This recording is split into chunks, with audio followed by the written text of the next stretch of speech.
আগত কেবল অপারেটর ভাইদেরকে জানাই আমার শুভেচ্ছা।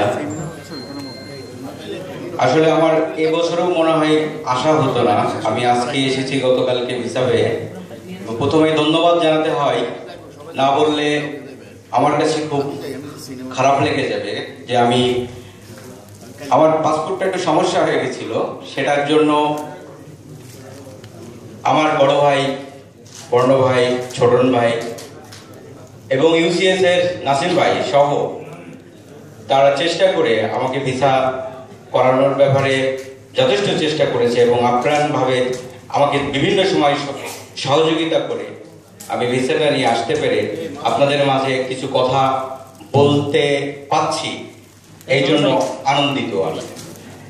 সেই সাথে আপনারা এখানে এসে সেমিনার করছেন, সেমিনারের কথা শুনেছেন অনেক। আমি হয়তো পুরোটা শুনতে পারিনি, শেষের দিকে এসে কিছু শুনেছি। আপনারা সব বুঝে নিজেদের উপকারের জন্য যে যে জিনিসগুলো আপনারা কাজে লাগাইতে পারেন নিজেদের জন্য, বাংলাদেশে যে সেগুলো আপনারা আপনাদের জন্য সেই ডিসিশনগুলো নিতে থাকবেন। সেই সাথে অনেক প্রশ্নই আমাদের মাঝে চলে আসে যে বাংলাদেশে আমরা বিভিন্ন রকম সমস্যায় থাকি, সেটা ব্যবসায়িক, সেটা বিভিন্ন টেকনিক্যাল বিষয়। আমরা অনেক জ্ঞান নিয়ে এই ব্যবসায় শুরু করি না,